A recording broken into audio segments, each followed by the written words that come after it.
Cristiano, qual que é a importância da genética? Ou melhor, qual a contribuição da genética para chegar onde nós chegamos com o nosso plantel hoje na pecuária brasileira? É assim, uma pergunta que dá vontade de responder, né? Primeiro, pensando na história, como é que começou o melhoramento genético, né?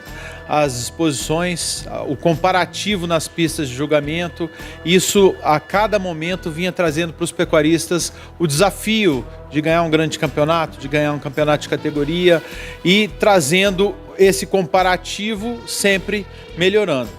Então, desde lá do começo esse melhoramento vem contribuindo. Então, a gente vem evoluindo esse gado que a gente chama de geneticamente superior e hoje, com o advento da inseminação artificial, principalmente, a gente democratizou essa genética. Então, tanto o pequeno produtor que tem 10 vaquinhas lá, ele pode contratar um veterinário, fazer um programa de IATF, por exemplo, e inseminar dos animais líderes do sumário, os animais geneticamente superiores e comprovados, né? Porque antigamente a gente tinha apenas o comparativo visual, fenótipo. Hoje, os sumários trazem toda a expectativa, né, esperada nas progênies, somado ainda à parte genômica, enfim, aí a tecnologia vem nos dando aí uma grande contribuição. Se tivesse que fazer uma comparação desse animal há 30, 40 anos atrás para esse animal de hoje, se compara? Há comparação? Não.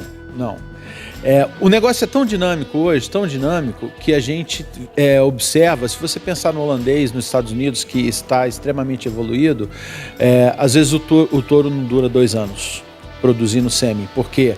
Porque o melhoramento genético traz a melhoria comprovada na próxima geração. Então, a cada geração que nasce, esse animal, teoricamente, tem que ser melhorador, tem que ser melhor do que o ano anterior. Então você imagina 30 anos atrás, né? Então com certeza isso trouxe para o Brasil, e se vocês observarem os gráficos, não só da Asbia, mas os gráficos da BIEC, por exemplo, de exportação de carne, os números que nós temos de rebanho, né? 100% contribuição dessa melhoria, desse melhoramento genético, essa alavancagem aí que o Brasil tem hoje como grande fornecedor de proteína animal para o mundo. E quais são as principais características desse gado premium que você falou?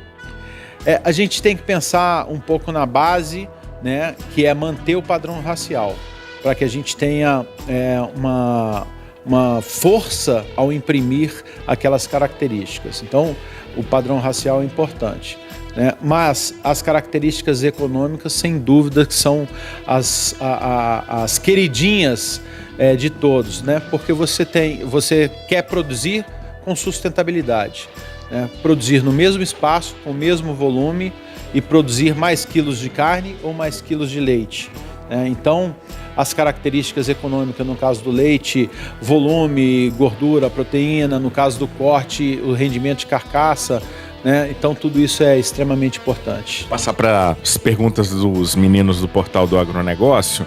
E aí, quais são as tendências da genética para o gado de leite e quais fatores têm sido valorizados nessa seleção?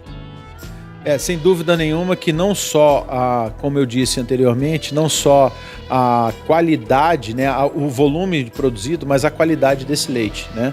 Todo o aspecto de proteínas, de gorduras e as características, porque isso traz o maior rendimento para a indústria láctea, né? Então a gente tem aí esse melhoramento bastante aplicado, né, em todas as fazendas que trabalham com um grande volume de leite, etc. A gente tem sem dúvida esse desafio, né, de estar melhorando a cada geração.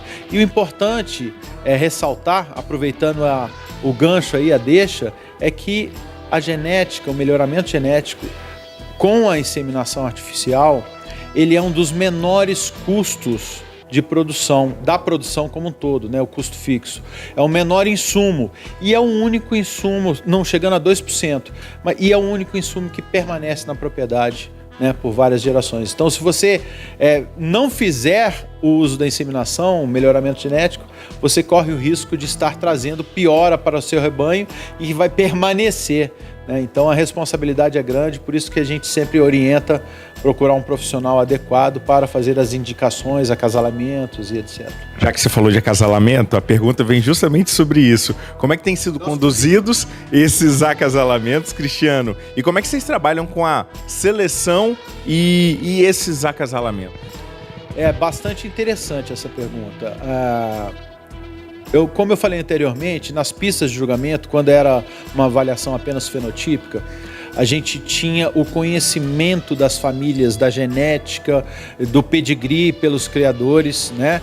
E a avaliação fenotípica era importante porque você fazia esse match, né, das características econômicas, das características importantes.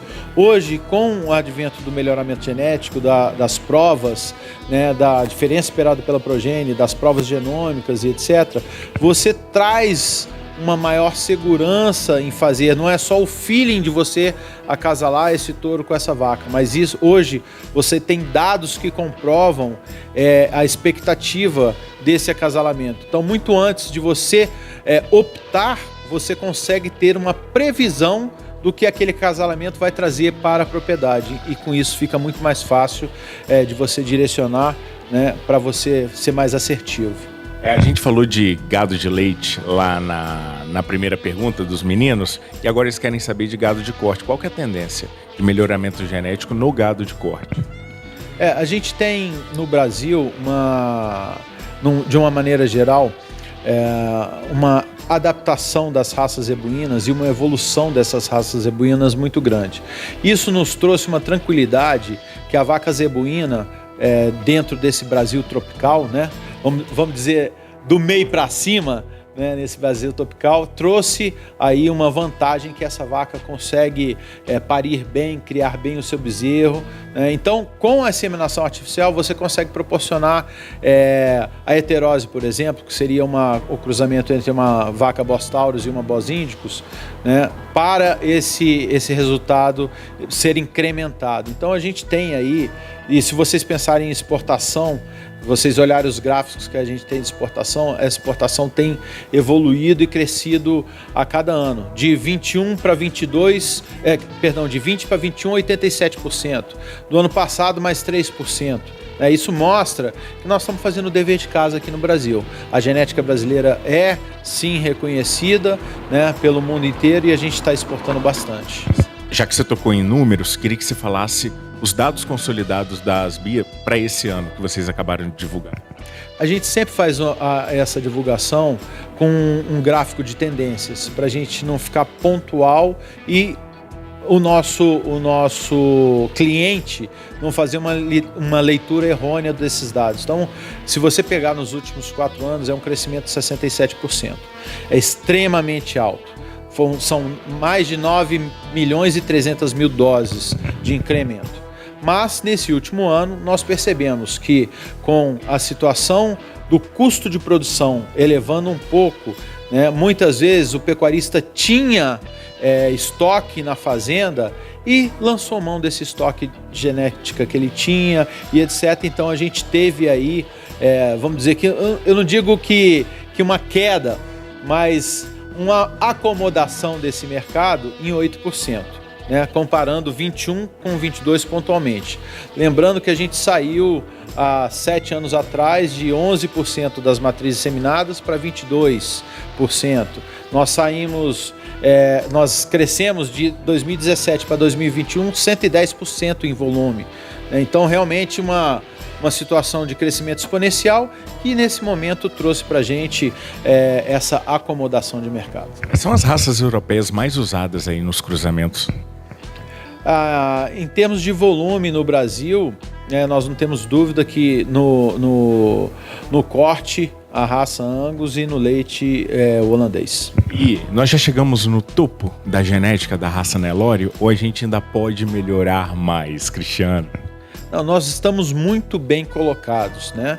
Nós estamos aí com a qualidade, um padrão genético de topo, mas melhoramento genético é um desafio que sempre nos traz essa prerrogativa. Nós precisamos melhorar a cada ano e a gente tem alcançado isso. E se você pegar dados, por exemplo, de abate nos últimos 4 anos, você vê uma diferença grande no tamanho das carcaças abatidas, na quantidade de rendimento de carcaça, né? E também, lógico, crescendo a genética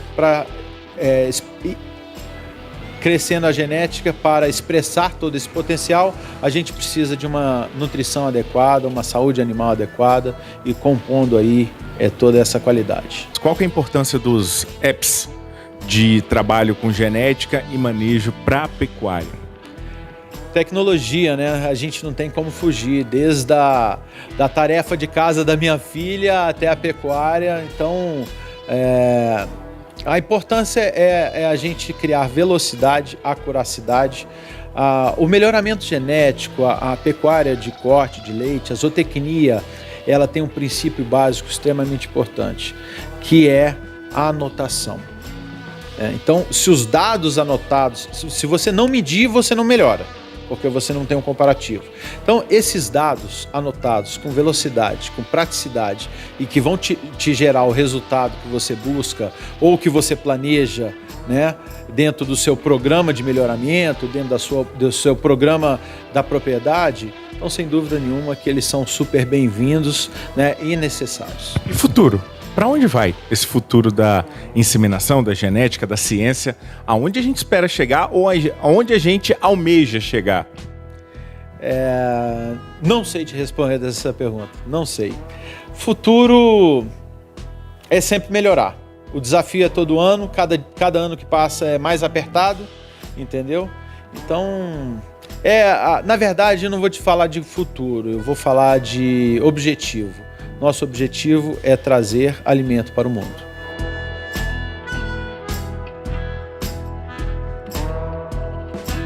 O semi-sexado é uma tecnologia que veio para o Brasil, salvo engano, 2004, 2005, pela primeira vez, e ele traz aí, mais uma vez falando de acuracidade, de objetivos, ele traz uma predição, uma previsão do que você quer. Então, se você tem uma propriedade em que você tem um planejamento adequado, sabe o que quer, você vai fazer um acasalamento correto, com a raça correta para o seu objetivo, você pode escolher o sexo com a acurácia alta, mais de 85%, né? Você pode escolher o sexo do produto que você quer.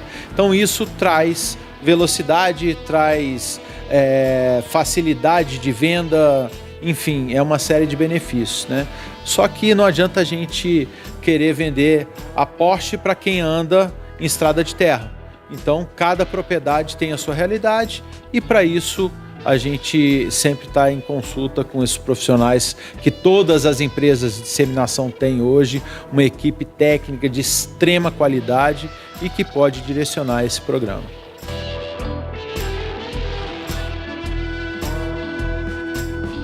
O trabalho com os embriões, ele segue a linha, né, das tecnologias de multiplicação do melhoramento genético. Assim como a inseminação artificial, os embriões permitem que uma matriz, ao criar um bezerro por ano, ela pode criar mais de 50, mais de 100, enfim, depende da quantidade de coleta que ela fizer. Então, a multiplicação dessa genética de qualidade, melhoradora, ela é extremamente importante.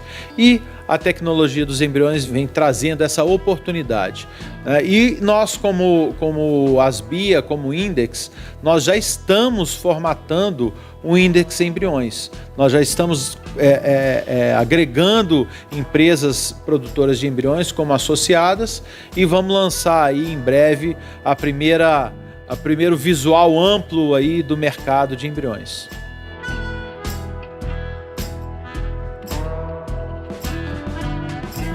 A Asbia, fundada em 1976, veio da necessidade de congregar todas as empresas do ramo de inseminação artificial, diretamente produtoras, né, que coletam e produzem e vendem sêmen.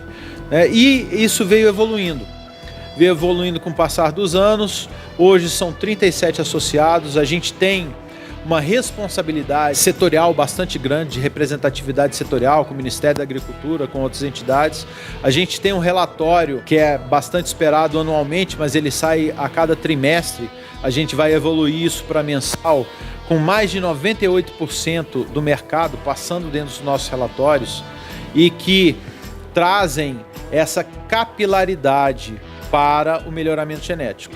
Mais de 80% dos municípios brasileiros utilizam inseminação artificial, né? E falando em capilaridade, se a gente tem mais de 80% desses municípios utilizando, você imagina que não são apenas os grandes pecuaristas que utilizam, e sim a democratização dessa genética, ela acontece desde do pequeno produtor que tem 10, 15 vacas até o grande produtor que tem mais de 5, 10 mil vacas. Então, capilaridade é algo bastante importante dentro desse país que nós temos de extensões continentais, né? E essa democratização da genética. Então, todo o trabalho feito pelas associações de raça, pelos programas de melhoramento, se eles não utilizarem da tecnologia, da inseminação, da IATF, dos embriões, a gente não consegue fazer esse trabalho todo genético chegar no campo. Então, essa é a grande importância. Nós temos hoje um relatório bastante focado nesse mercado e é extremamente importante ressaltar que não apenas para as empresas que estão diretamente ligadas na inseminação, mas as empresas de nutrição animal, de saúde animal, as associações de raça. Por quê? Onde tem uma vaca inseminada, você tem que ter uma saúde animal bem feita, protocolos de inseminação de IATF, você tem que ter uma nutrição boa, senão essa vaca não cicla. Então, essa congregação do mercado traz essa importância para esse relatório das BIA. Além desse relatório, a representatividade setorial, nós estamos aí praticamente cada mês no Ministério da Agricultura conversando sobre a parte legislativa, sobre a parte de protocolos sanitários, pensando em abrir cada vez mais protocolos de exportação. Então, essa representatividade setorial também é extremamente importante, né? Além de ser uma grande fonte de informação.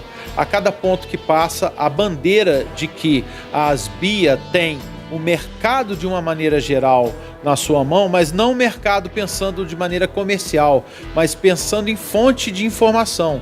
Porque nessas empresas comerciais, todas elas têm uma equipe técnica muito bem formada e que congregam para as BIA uma oportunidade que só uma associação como as BIA tem, que é de colocar essas informações ao mercado, de trazer conteúdo, de trazer cada vez mais orientação e desmistificar toda essa história de que essa tecnologia ou aquela ou a inseminação são apenas para os grandes, né?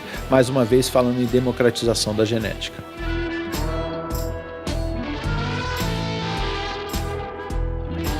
A gente tem hoje um rebanho leiteiro geneticamente muito forte, né? E no caso específico dos grandes volumes que tem sido tratado no mercado, esse grande crescimento, ele está mais ligado ao gado de corte, principalmente por causa da IATF. A facilidade de utilização da tecnologia nos rebanhos de corte, a facilidade de manejo e etc., ela é muito maior. Então a gente tem os grandes volumes de corte incrementando a cada ano que passa e, consequentemente, o melhoramento genético também. IATF é inseminação artificial por tempo fixo. É quando você estabelece um protocolo na propriedade e você sincroniza aquelas vacas para um determinado período, você insemina elas todas de uma vez.